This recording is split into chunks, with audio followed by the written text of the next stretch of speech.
Eh bien, chers bien-aimés, frères et sœurs, peuple de Dieu, à mes frères et sœurs de l'Église évangélique de la Victoire, je viens vers vous en ce moment tellement difficile que nous sommes en train de traverser.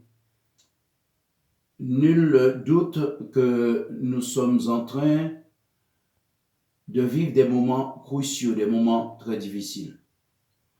Je ne peux rester en silence pour ne pas vous apporter quelques conseils précieux de la part du Seigneur Jésus. Donc, que notre cœur ne se trouble point, mais au contraire, continuons à lever le regard, comme disait le psalmiste dans le psaume 121, vers les montagnes. Non les montagnes visibles, mais là où se trouve notre Sauveur et Seigneur Jésus-Christ. Étant assis à la droite du Père, nous rappelle la Bible, il intercède en notre faveur. Ne perdons jamais de vue que Jésus, en partant, il nous a laissés et en nous faisant cette promesse: dans ce monde-là, vous aurez des tribulations à cause de mon nom, mais prenez courage, j'ai vaincu le monde. Il a pu dire aussi, vous aurez des tribulations dans le monde, et ne perdez pas courage, car vous n'êtes pas seul, je suis avec vous. Certains parmi nous, nous aurions tendance à oublier les promesses que Jésus nous a faites avant de quitter le monde. Il a dit, il m'est avantageux que je m'en aille, car si je ne m'en vais pas, vous resterez seul. Mais si je m'en vais, je vous enverrai le Consolateur, le Saint-Esprit. Aujourd'hui, le Saint-Esprit, ou l'Esprit Saint, ou le Roi Kodesh, est notre allié, c'est notre avocat dans ce monde. Notre avocat, et le chrétien ne doit pas perdre de vue que ce monde est un monde qui lui est inhospitalier. Ce n'est pas notre demeure définitive. Nous sommes des pèlerins et voyageurs dans ce monde. Donc, Jésus nous a laissés dans le monde pour une mission très particulière. C'est afin de refléter sa gloire et de témoigner pour les pécheurs, pour ceux que nous étions encore hier et que la providence de Dieu nous a touchés. Eh bien, nous, en retour, Jésus a fait de nous des disciples, les croyants, que la Bible déclare que vous connaîtrez la vérité selon Jean 8, verset 32, et la vérité vous affranchira. Puisque la vérité de la parole a triomphé de nous, Jésus qui est lui-même le chemin, la vérité et la vie, nous devions faire fonction d'ambassadeur dans ce monde pour extirper de ce monde ce siècle méchant et mauvais, les extirper de la domination de celui qui dirige ce monde, à savoir le diable et ses acolytes. N'oublions pas que nous faisions partie des leurs et aujourd'hui, nous sommes passés de la mort à la vie et des ténèbres à son admirable lumière, dont Jésus est la lumière du monde. Jésus dit, je suis la lumière du monde et celui qui me suit ne marchera jamais dans les ténèbres, mais il aura en lui la lumière de la vie. Je viens vers vous, bien-aimés, afin d'attirer votre attention. L'heure est gravissime. Le monde est sans contrôle et sans vergogne. Le monde dans lequel nous vivons ne connaît pas Dieu tel que Dieu a fait connaître au monde son existence, en envoyant son Fils bien-aimé, dont cette parole prophétique qui disait que la Vierge deviendra enceinte et mettra au monde un enfant mâle, qu'on appellera Emmanuel, c'est-à-dire Dieu est au milieu de nous. Effectivement, cet Emmanuel-là, ou Yeshua Mashiach, ou Jésus-Christ de Nazareth, il est venu dans notre monde et il s'est fait connaître à nous comme étant la véritable lumière qui, en venant dans le monde, éclaire tous les hommes. Ça, c'est une prophétie que nous pouvons trouver dans Ésaïe 9, qui nous relate, c'est lui qui est venu dans ce monde-là, et un jour, il est né à Bethléem. Bethléem, ou du plus précisément à Nazareth, et Bethléem qui veut dire la maison du pain. Et c'est bien lui le pain de vie. Cependant, Jean chapitre 1er nous dit, il est venu vers les siens ne l'ont point reçu, mais à ceux qui l'ont reçu, il leur a donné le pouvoir de devenir enfants de Dieu. Chrétiens de ce siècle présent, où je dirais que l'Église du temps de la fin de quoi? La fin de l'ère de l'évangélisation du monde. Dieu compte sur nous. Le temps est fâcheux.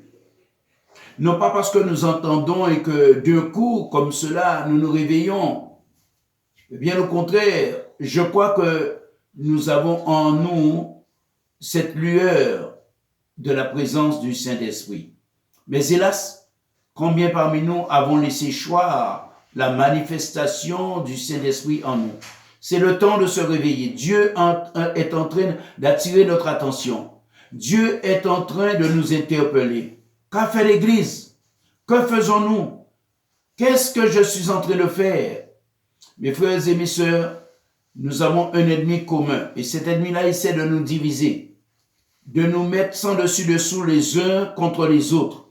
Peuple de Dieu, serviteur de Dieu, Église de Jésus-Christ, Église locale, serviteur, qui que vous soyez, c'est le moment de nous affermir, de nous régénérer, moi comme toi, nous en général, pour que les brebis nous suivent, revenons nous-mêmes au rudiment de la parole de Dieu. Arrêtons de blaguer, de raconter des balivernes. Soyons dans des temps eschatologiques, enseignons le peuple, préparons le peuple pour le retour de Jésus dans les airs, pour que l'Église puisse aller à la rencontre de son Maître, de son Seigneur, de Rabouni, comme l'a dit si bien Marie, en voyant Jésus, en entendant sa voix, elle a pu discerner la voix de celui qui l'avait délivré des démons. Église de Jésus-Christ, le monde est sans vergogne. Le monde gît sous la puissance du malin. Et nous alors, qui est notre maître et qui nous conduit? C'est lui, le véritable bon berger, qui nous conduit dans le vert pâturage. La Bible nous déclare que le monde passe, sa convoitise aussi, mais la parole de Dieu demeure éternellement. Où avons-nous placé notre foi? On dirait que nous sommes dans le temps des juges. Ni foi, ni loi. Dans l'Église, il n'y a ni tête, ni queue. Mais sachons que la véritable Église de Jésus-Christ, ce n'est pas parce que tu penses être, il faut que tu sois, que nous soyons. Il ne s'agit même pas, est-ce que tu es parfait ou imparfait, nous ne sommes pas là pour nous juger. Parce que la Bible dit, on reconnaîtra l'arbre à son fruit.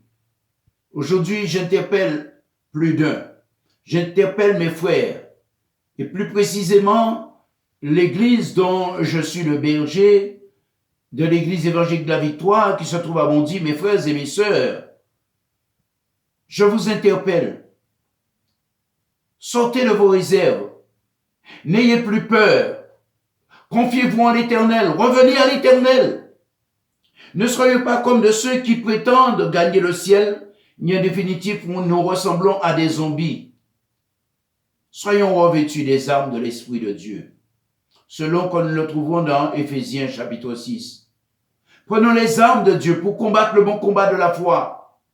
Ne soyons plus une église timorée. Les choses qui se passent là, c'est encore une lueur d'espoir que Dieu nous donne. Le temps est chargé d'orage.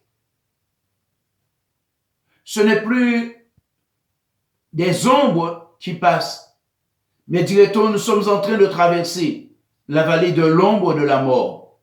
Mon frère et ma sœur, si tu vis encore, tu traverses la vallée de l'ombre de la mort, et que tu t'aperçois que tu es dans la vallée de l'ombre de la mort, il y a encore de l'espoir pour toi. Ce n'est pas tout à fait la mort. Mais ne permets pas à ce que la mort t'engloutisse. Parce que Jésus, pour toi, pour moi, pour son Église, a vaincu la mort. Jésus a dit, je suis la tête de mon Église. Il t'a dit dans Matthieu 16, verset 18, « Je bâtirai mon église, et ni la mort, ni même le séjour des morts ne prévaudront point contre son église. » Mais il y a une chose, dans ces temps, il y a déjà plus de 5 ans, je suis passé à Kinshasa et dans la chaîne de télé officielle. Alors, on m'a invité, on m'a entendu, on m'a invité, et mon message était basé sur 2 Chroniques, chapitre 7, à partir du verset 11. Et quand j'ai décortiqué la parole, quand je l'ai expliqué, quand j'ai dit voilà ce que Dieu attend pour son Église, que moi-même je sortais dans un moment très pénible pour ma vie, alors j'ai compris comment Dieu m'a interpellé. Et après ce message, des journalistes m'attendaient parce qu'ils n'avaient jamais entendu un tel message où on interpelle les serviteurs de Dieu, l'Église de Jésus-Christ, à se remettre à l'ouvrage. Et ils m'ont dit, ils étaient tout tremblants, ils voulaient me voir de plus près pour qu'enfin que je puisse prier pour eux. Ce n'est pas d'aujourd'hui que ce message-là est sorti. Et depuis longtemps, j'interpelle. Quand tous ces fléaux se sont abattus sur Paris, sur la France, dont on dit les gilets, je m'en passe. Et je leur disais, bien longtemps à l'avance, déjà plus de 2 ans et demi, voilà ce que Dieu m'a montré en vision, que la France risque d'être sans dessus-dessous, et que des choses sans précédent, que jamais démons, on a connu des démons si téméraires, et même dans l'Église, nous aurons de l'adversité entre frères, et nous traversons cela. Frères et sœurs, Dieu est en train de nous rappeler à l'ordre. Dieu ne veut pas nous perdre. En effet, Dieu n'a pas envoyé son Fils dans le monde pour juger le monde, mais pour que le monde soit sauvé par lui. Jean 3,16, verset 17. Mon frère et ma sœur, Dieu ne veut pas te juger, ne veut pas me juger. Mais arrêtons de badiner, arrêtons de blaguer. Tournons-nous vers le Seigneur. C'est le temps de la repentance. C'est le moment de revenir à l'Éternel.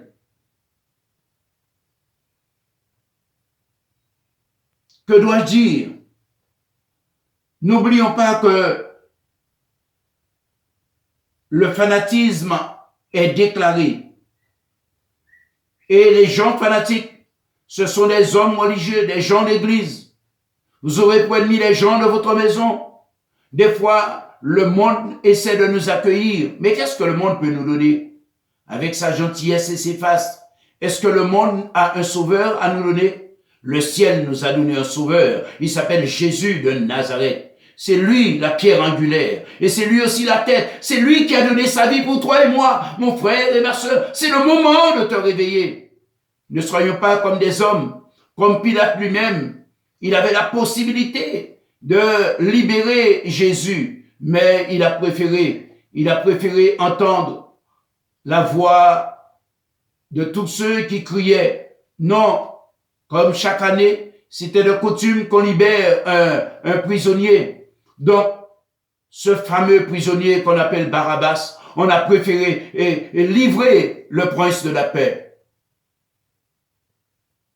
Le fouetter, le mettre au pilori au milieu de 2 autres brigands. Et ils ont réclamé la liberté de Barabbas. Le monde d'aujourd'hui encore disent « libérons Barabbas ». Mon frère et ma sœur, qui c'est que nous voulons libérer sur notre vie? Barabbas ou Jésus-Christ? Je dis encore, au risque peut-être d'en blesser plus d'un, comme je l'ai déjà j'en ai parlé précédemment dans un de mes discours. Ne soyons pas des fanatiques. Je pourrais vous blesser, mais sommes-nous véritables chrétiens? Je ne suis pas là pour être ton juge. Mais chrétien ou homme religieux ou pharisien, ne prétendons pas que nous ne vivons pas avec le monde. Et en définitive, à l'intérieur de nous, eh bien, nous sommes des sépulcres blanchis. Cherchons la face de Dieu. Tournons-nous vers le Seigneur. Ne soyons pas comme l'exemple de l'église de la Odyssée. Je lis avec vous Apocalypse 3. À partir du verset 14, voilà ce que Jésus pouvait dire à Jean dans l'île de Patmos. Ce n'est pas le Saint-Esprit, c'est Jésus en personne qui est apparu à Jean, le dernier disciple pour qui Jésus a parlé. se trouve dans l'île de Patmos, on peut dire la Turquie actuelle. Il dit, voici ce que dit l'Amen, c'est-à-dire le oui, le témoin fidèle et véritable, le commencement de la création de Dieu. Il est le commencement. D'ailleurs, Jean chapitre 1er nous dit au verset 3, 4, 5, rien de ce qui a été créé n'a été créé sans elle, c'est-à-dire la parole. Jésus est le commencement de toutes choses. Donc je dis, sans risque de me tromper, Jésus est Dieu. C'est Dieu fait homme. Dans Jean chapitre 1er verset 14, il nous dit la parole s'est faite chair. Mon frère, Dieu est venu au milieu de toi, au milieu de nous. Emmanuel en hébreu, Emmanuel, Dieu est avec nous. Il dit au verset 15 d'Apocalypse 3, je connais tes œuvres. Je sais que tu n'es ni froid ni bouillant. Puisses-tu être froid ou bouillant? Choisis comment tu veux être. Ainsi, parce que tu es tiède et que tu n'es ni froid ni bouillant, je te vomirai de ma bouche. Parce que tu dis, je suis riche, je me suis enrichi, je n'ai besoin de rien, et parce que tu ne sais pas que tu es malheureux, misérable, pauvre, aveugle et nu, je te conseille d'acheter de moi de l'or éprouvé par le feu, afin que tu deviennes riche et que des vêtements blancs, afin que tu sois vêtu et que la honte de ta nudité ne paraisse pas, et un collier pour rendre tes yeux afin que tu vois. Amen. Oh mon frère et ma sœur, alléluia. Dieu dit que dans ces temps de la fin, l'église que nous sommes aujourd'hui ressemble en grande partie à l'église de Laodicée. Une église qui marque son époque. Une époque de tiédeur. Une tiédeur spirituelle généralisée. Toutes les églises aujourd'hui, en grande partie, parlent de prospérité, parlent d'élévation, parlent de la tête et non la queue. Mais entre la tête et la queue, on est quoi? Où en sommes-nous véritablement? Gardons-nous les commandements du Seigneur, comme Jésus le disait dans l'évangile de Jean. Celui qui m'aime, c'est celui qui garde mes commandements. Mon frère et ma sœur, Jésus revient bientôt. Alors, soyons vigilants. Réveillons-nous. Sortons de notre torpeur. Arrêtons de faire des réserves et de croire, eh bien, le temps va passer comme cela. C'est le moment de se réveiller. C'est le moment, parce que la Bible nous dit, voici, je me tiens à la porte. Donc, Jésus n'est pas dans ce genre d'église. Mais il nous donne encore, il nous tend la main. Une lueur d'espoir. Au lieu d'être à l'intérieur, je suis au milieu de vous. Voilà dit, je me tiens à la porte. Et dans beaucoup de nos églises locales, eh bien, on a chassé Jésus et ce sont des règlements de compte. Et on prétend servir Jésus. Mon frère, remets Jésus à sa place. Je me tiens à la porte et je frappe. Il frappe. Et des fois, on est tellement occupé à régler nos affaires. On est tellement occupé à commercer avec le monde. On est tellement occupé à marcher comme le monde. On est tellement occupé à avoir la mode de ce monde. On est tellement occupé à avoir toutes sortes de tenues vestimentaires. Pour épater je ne sais qui. Nos chantres, eh bien, on dirait des vedettes. La vedette, en l'occurrence, doit être le Christ. Celui qui doit être au centre, le chandelier qui brille au milieu de nous. Souvent, nous parlons de prophétie, de révélation, quand Dieu nous a jamais dit de parler. Il dit, je frappe, et si quelqu'un entend ma voix et ouvre la porte, j'entrerai chez lui, je souperai avec lui, et lui avec moi. C'est le moment crucial de ramener Jésus à sa juste valeur et à sa place. Que nous puissions entendre l'invitation de Jésus. Jésus s'adresse à nous. Il dit, il est derrière la porte. Alléluia. Et il voudrait encore communier avec nous. Il voudrait encore nous communiquer quel est le vrai besoin du cœur de Dieu encore aujourd'hui. Dieu a soif. Et dernièrement, je disais, il me semble que tout espoir n'est pas perdu. Dieu nous donne encore une possibilité de nous racheter. Mieux que la Odyssée n'est ni froid ni bouillant, Dieu lui dit, puisses-tu être? Je t'interpelle en ce moment. Arrêtons de regarder les choses. Je crois que dans 2 Chroniques, beaucoup en parlent, mais je bénis Dieu parce que c'est un passage biblique qui me tient à cœur. Il y a 4 formes de verbes que nous devrions appliquer dans notre vie. Si mon peuple sur qui est invoqué mon nom. Je veux dire, le peuple, il ne s'agit pas seulement d'Israël là, mais Dieu nous parle encore aujourd'hui. Comme il parle à l'église de la Odyssée. Si mon peuple, sur qui est invoqué mon nom. La prédication. Aujourd'hui, personne ne feuillette la Bible. D'autres, nous avons des iPads. Oui, comme Jésus a dit, si vous taisez, les pierres parleront. Permettez-moi de vous dire, nous sommes en train de réaliser la parole prophétique. Oui, nous avons des iPads. C'est fait dans quelle matière? Mais permets-moi de te dire, j'aimerais entendre les essais d'abeilles en feuilletant les pages de la Bible et de savoir que tu sais exactement où trouver la parole de Dieu, où te ressourcer. Il dit ici, mon peuple sur qui est évoqué mon nom s'humilie. Le verbe humilier, s'humilier. Qu'il s'humilie, qu'il prie. On ne peut pas prier sans s'humilier. Nous avons des choses à nous faire pardonner. S'humilier pour apprendre à prier. Et quand tu pries, alors tu apprendras à chercher la face de Dieu. Parce que nous avons perdu la face de Dieu. Dieu ne contrôle plus rien. Non pas parce que Dieu ne peut pas, mais Dieu nous interpelle encore. Puisqu'on lui a fermé la porte au nez. La porte de l'église qu'on prétend et qu'on prétend appartenir à Christ. Jésus dit, je me tiens à la porte. Oh, qu'est-ce que le cœur de Dieu souffre. Lui qui a tellement aimé le monde qu'il a envoyé son Fils unique, afin que quiconque croit en lui ne périsse point, mais qu'il ait la vie éternelle. Mon frère et ma sœur, serviteurs de Dieu, revenons à l'Éternel. S'humilier, prier, chercher la face de Dieu et se détourner de ses mauvaises voies. Partout où je suis passé, et chez moi aussi c'est pareil, je dis, j'ai des choses à me faire pardonner. J'ai des choses à corriger chez moi. Nous avons des choses à corriger chez nous. Dieu nous tend encore la main, il n'est pas trop tard. Il y a juste quelques temps encore. Combien de temps? Je n'en sais rien. Mais ce que je sais, eh bien le temps est gravissime. Il faut revenir à l'Éternel. Et se détourne de ses mauvaises voies. L'Église a besoin de se détourner des choses qui l'ont accaparé et que nous puissions revenir à l'Éternel. Et dit, à partir de ce moment-là, je pardonnerai ses péchés. Nous croyons être, on est hypocrite, on se tourne, on voit un frère, on voit une sœur, on ne l'a jamais vu parce qu'on ne veut pas avoir de contact. Et quand on est dans l'église, Seigneur viens, Seigneur pardonne-moi. Seigneur te dit, oui, il te pardonnera à la mesure que tu sais pardonner.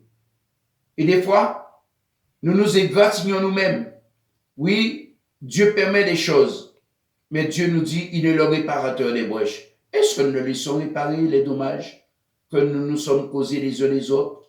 Est-ce que nous demandons pardon à Dieu et nous prétendons être chrétiens? Qui sommes-nous véritablement? Alors, revenons à l'Éternel.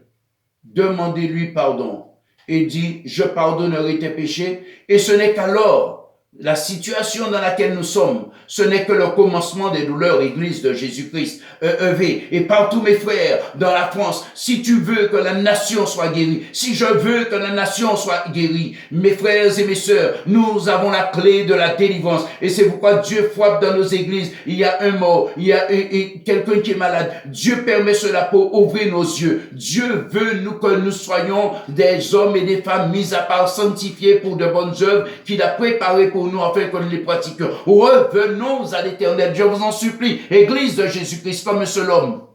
Ce n'est plus le moment de dire, j'ai telle étiquette. Quelle est ton étiquette, Christ? Alléluia. Quel est ton nom? Serge Hubert Bourgeois Christ. Je suis Serge Hubert Bourgeois Christ. Qui es-tu? J'appartiens à Christ et je veux témoigner Jésus. Je ne veux pas donner gloire à Satan, je veux donner gloire à Jésus. Et si je suis tombé, l'Éternel m'a repris par la main et il m'a mis debout. Et je veux témoigner la puissance et la gloire de l'Éternel. C'est le moment de revenir pour que mes péchés soient pardonnés. Je t'invite ce soir à te tourner vers le Seigneur et que ce message soit un message réformateur pour ta vie, un message transformateur, un message qui va changer les donnes, qui va changer, guérir ton âme, pardonner tes péchés. Et après quoi, le Seigneur te dit, alors à partir de l'église, beaucoup verront la gloire de Dieu parce que Dieu rentrera dans l'église. On l'y invite à entrer. Et Dieu dit, je pardonnerai, je guérirai son pays. Mon frère et ma sœur, ne prêchons pas pour notre clocher. Car tout ce que nous avons, c'est la pure grâce de Dieu. C'est le moment de s'humilier.